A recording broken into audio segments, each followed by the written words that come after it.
There are things we only notice when life screams, and sometimes it screams quietly with a dirty rag in a child's hand.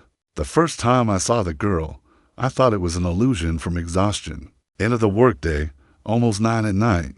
Empty office, cold light only on in the lobby, and there she was in a crumpled cleaning uniform, scrubbing the floor as if she were drying with pain. "Hey, who brought you here?" I asked, impatiently, thinking she was a staff member's daughter. She looked at me like someone calculating the risk of an answer and lowered her eyes, saying nothing, just gripped the rag tighter. I was about to walk away, but something stopped me. The floor she was cleaning was already clean, and that little girl was trembling, not from cold. It was fear, but fear of what? In the following days, I started paying attention. She always showed up late, never spoke, never ate with the others, and no one seemed to know her name, until I decided to ask the cleaning staff, "Who's that little girl that's always here after hours?" The cleaning supervisor frowned. "Girl, there's no child on our team, Mr. Gustavo." That's when my stomach turned. "What do you mean? None? None. Only adult women. If a child showed up here, that's trespassing. Want me to call security?" But no, it wasn't that. That girl, she wasn't there by accident. She was there out of necessity, and by the look in her eyes, she wasn't trying to clean dirt. She was trying to clean the past.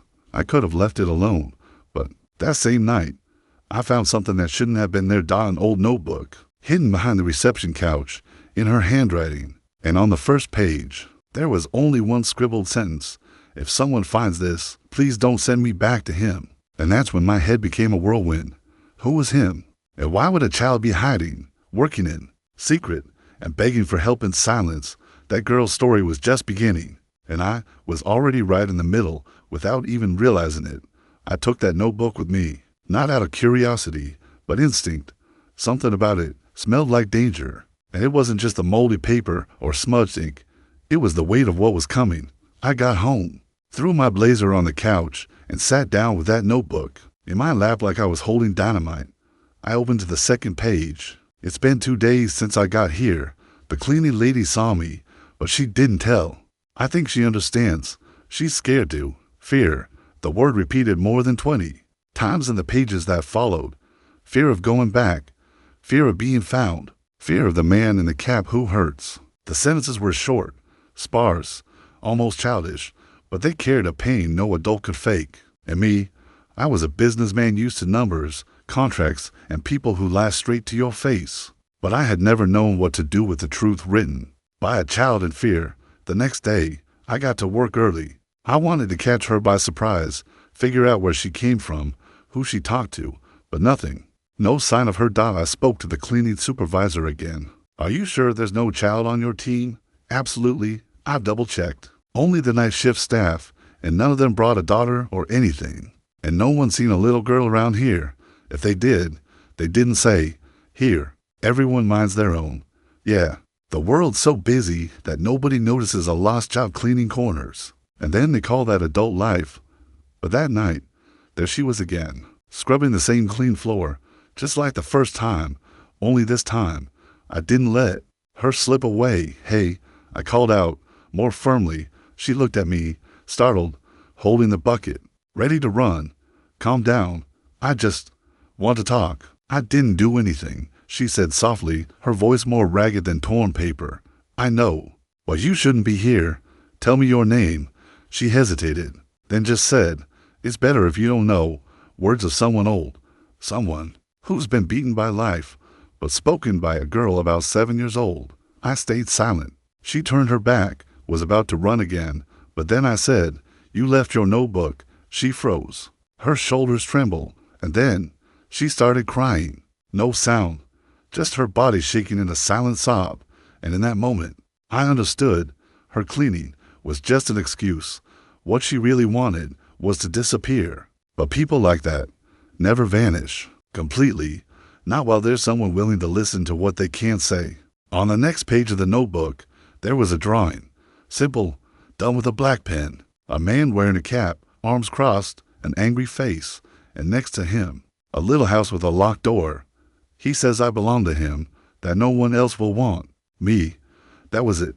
The him was someone close, maybe a relative, maybe a guardian. But what mattered was, she was running away from an emotional prison, or worse. I called a police friend of mine, off the record. No report, no official record. I can't do much. He said, scratching his head, but send me a photo of the girl. I'll see if I can match anything in the missing persons database. That night, when she showed up, I tried talking again, but this time I brought something different. Hot cheese bread and a little bottle of grape juice. She hesitated, but her stomach gave her away. She sat in a corner, took the snack with both hands, and ate slowly, like someone saying thank you without words. You're running away, aren't you? She looked me in the eyes for the first time. He always finds me, but he hasn't come here yet. Who is he? Silence. Your father. She shook her head. Your uncle. The tear rolled down, and that's when the notebook made sense. Because on the last page I had read, there was a sentence that now hurt deep in my gut. If he finds out where I am, he'll send me far away again, where no one can hear a scream. The man with the cap wasn't just a scary figure. He was a real threat, and if he was legally her relative, then she was invisible to the system. No school, no doctor, no one looking for her.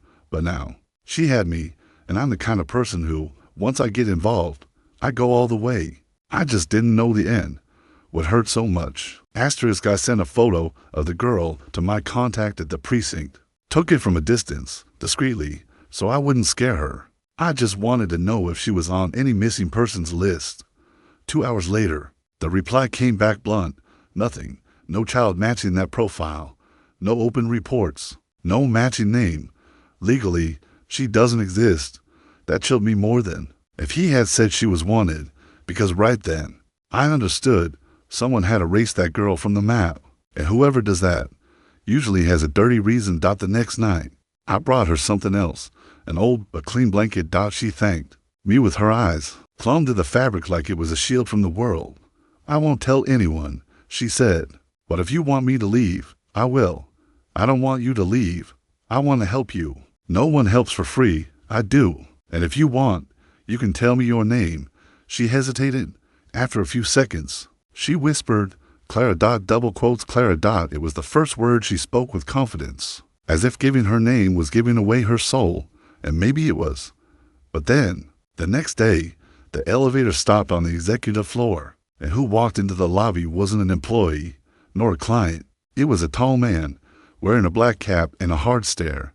He looked around, then at reception. And then, in a dry voice, he said to the woman at the desk, I'm looking for a child. Small, curly hair. Might have shown up here. Her name's Clara. Time froze. The girl had a name. But now, she also had a hunter. And now, the real game was about to begin. The man in the cap didn't seem nervous. He looked trained, cold.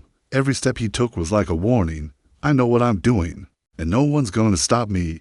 The receptionist, unaware of anything, replied, Sorry, sir. No one with that name has been here. Is she an employee? He smiled faintly, a smile with no teeth, no soul. No, she's my niece, ran away from home, family problems. You know, she loves making up stories, but I came to take her back. The phrase loves making up stories echoed in my head like a poorly thrown punch. There was hidden hatred there, a threat disguised as concern. I saw everything through the office's internal camera, sitting in my room. Right away, I called, Security, don't let that man upstairs. Say it's protocol, and follow him when he leaves. I want to know where he goes. The security guard, a strong guy, but a bit clueless, followed orders without fully understanding. Meanwhile, I went to the place where Clara usually hid, the old storage room. Behind the emergency stairwell, I opened the door slowly, and there she was, curled up, eyes wide, like a little animal sniffing danger in the air. He's here, isn't he? Her voice came out broken. He is, but he's not going to take you. He always takes me. Not this time. She shook her head, almost laughing with sadness. You don't get it. He has papers. He has a name. He's my family. It felt like a punch in the stomach. She knew his blood weighed more than any truth. That, in the adult world, documents speak louder than tears. But I had already made up my mind. If it was going to be war, then let it be war. I picked up the phone and called my lawyer. I need to file a report. Child protection? It's urgent. Do you have any evidence? I have her notebook. And now, I have the fear in her eyes. Does that count? Not for the law, but it counts for me. I'm on my way. Meanwhile, the man in the cap was leaving the building. Security informed me he got into a white car with a fake license plate. Everything pointed to the fact that he wasn't just an angry uncle. It was something bigger and worse. 2 hours later, the lawyer arrived, a methodical guy, but soft-hearted, one of those who still believes justice should be what it promises to be, not what it actually is. Where's the girl? In the storage room. Hasn't left since he showed up. She needs to talk to me, alone. You understand, right? I nodded. I trusted him, but I admit, my heart was in my throat. Clara entered slowly, looked at the lawyer like someone tired of being judged. 10 minutes later, he came out, face tense. Gustavo, the situation is delicate. She told me things I wish I hadn't heard. That man isn't just aggressive. He's dangerous, and she has marks on her body, scars. So we can report him, we can, but she has no record, no birth certificate. It's like she never existed, and he is the only officially recognized relative. So he can take her back, by law. Yes, I wanted to punch the table. How can a piece of paper have more value than a child's safety? But then, he added, unless she's in imminent danger, then we can call Child Protective Services, an emergency protection order, even without documents. But we'll have to expose everything. It'll be messy and fast. Then expose it. I'll pay for a lawyer, psychologist, whatever it takes. But she's not going back to him. Gustavo, you know this could lead to a lawsuit, right? Then let it. That night, I sat next to Clara on the storage room floor. Do you want to stay here? She nodded, her eyes full of tears. Even if it turns into a mess, I just don't want to go back. And right then I understood. She didn't want a future. She just wanted distance from the past. And sometimes, that's already a new beginning. Asterisk the next day, Clara didn't show up at reception. I went straight to the storage room. Empty. I called security, rewound the cameras. Nothing. Panic. Heart racing, mind imagining 1,000 scenarios. Had the man in the cap come back? Had she run away again? I ran to the front gate, asked the guard, did any child leave the building today? No, sir. Just one woman, dark-skinned, hair tied back, wearing a school uniform. School. Right then I thought, what if she went to get help?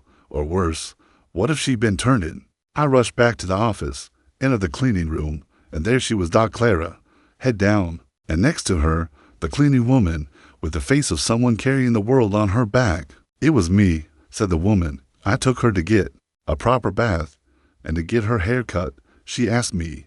I looked at Clara. She looked different, cleaner, but still with the eyes of someone who doesn't sleep in peace. Sorry, she whispered. I just wanted to look less dirty. That moment hurt deep, because it wasn't just about hygiene. It was about identity. She didn't want to look like where she came from anymore. She wanted to erase what had been done to her. And for the first time, she smiled, small, brief, but a smile. And I understood. When you listen to someone who's never been heard, sometimes you don't need a scream, just a safe silence. That week, Clara started showing up every day, always in the late afternoon, always with light steps, but with her shoulders less hunched. She still didn't talk much, but she looked, observed everything. She had a thirst to understand the world without being hurt by it. We decided to set up a space on the upper floor, a makeshift little room with cushions, children's books, and colored paper. It wasn't much, but it was hers. You can stay here until things get sorted out, said the lawyer, but we still need a judge's ruling. Clara looked at the space with eyes of someone who never had anything of their own. She sat down slowly, hugged a pillow, and fell asleep right there. The next afternoon, she called me, Mr. Gustavo. You can call me Guga if you want. She laughed, first real laugh. Guga, can I show you something? She pulled out a crumpled plastic envelope from her backpack. Inside, newspaper clippings, an old photo, and a worn hospital badge. This was my dad. He died a long time ago. Then I went to live with his brother, but after my aunt died, he changed. He locked the fridge, made me work, and said no one would want me if I left. My stomach twisted. And your mom, never met. Her eyes searched mine with a seriousness that didn't fit in a child. Do you believe me? I believe you. She took a deep breath, and for the first time, sat upright, like someone who no longer needed to apologize for existing. That night, I left work late, but before going, I stopped by her room. She was sleeping, curled up in the cushions dot on the wall. She had taped a new drawing, two little stick figures holding hands dot, one with a cap and the other with a tie. Above them, in shaky letters, the good is what's left when the bad goes away. 2 days later, the hearing was scheduled. Emergency filed. Clara would be heard. We entered the courthouse through the side entrance. No one knew, no one saw. But when we walked into the room, my stomach sank. The man in the cap was already there, dressed in a button-up shirt, freshly shaved, with the face of someone who rehearsed the role. This girl has issues. She runs away, makes things up, never wanted to study. I raised her alone. And now this guy here wants to take my rights? The judge, cold and pragmatic, turned to Clara. Do you want to live with him? She was silent. Her eyes were shaking. You can speak, girl. This is a safe space. She took a deep breath. He used to lock me up, left me hungry, made me clean strangers' houses. Said if I talked, he'd make me disappear. I don't want to go back. The man in the cap slammed the table. Lies. This girl is manipulative. She's being used. The judge banged the gavel. Silence. I've heard enough. He turned to me. Do you commit to temporary custody? I do. And to psychological, educational, and social support. Everything's already arranged. Then temporary custody is granted to Mr. Gustavo Andrade until further decision. The man in the cap stood up in fury, but was restrained by security. Meanwhile, Clara looked at me, a mix of fear and relief, like someone stepping out of a maze for the first time. And right there, something began to grow that she had never had before, a future. Asterisk. Clara didn't change overnight. She still walked with small steps, still hesitated to smile too much, still kept crumbs in her pocket, afraid there wouldn't be a tomorrow. But she started asking more questions. Guga, why does the sky change color? Guga, how does the coffee machine work? Guga, what's adoption? That one hurt more than the others. It's when someone chooses to have you, even without having made you. She thought about it, looked at me, so I could be chosen. You already were. She smiled, this time, wide, like a sunrise in a place that had only known shadow. I enrolled Clara in a small school near home. The principal hugged me when she heard the story. There's something in her eyes, like she's seen more than she should, but also like she wants to see what she hasn't yet. And so the days went by. Clara became routine, became Sunday lunch, became mess in the living room, became hope. And one day, without me expecting it, she stuck a piece of paper on the fridge that made me cry. It was a drawing of the two of us, and on top, written in shaky handwriting, now I have a Guga, the girl who only wanted to run away, now wanted to stay. And that, my friend, that's one of the good miracles. Asterisk. Everything was going well, until the intercom rang on a Tuesday morning. Mr. Gustavo, civil police. We have a verification warrant. A chill down my spine. I welcomed the two officers into the living room. They showed a paper. Clara's former guardian had filed an appeal, claimed kidnapping, undue influence, and alienation. The court demanded a new evaluation of the child's environment. Clara was in her room, playing with finger paints. When she saw the uniformed men, she froze. Are they going to take me? No one's going to take you from here. I promised. I made you a promise. Remember, promises don't hold arms. That's when I realized her trauma wasn't fear of violence. It was fear of powerlessness, fear of watching the world ignore her again. I showed the documents, talked about the therapy, the school reports, the letters from neighbors, the psychologist. Everything was in order, everything legal. The officers looked at each other.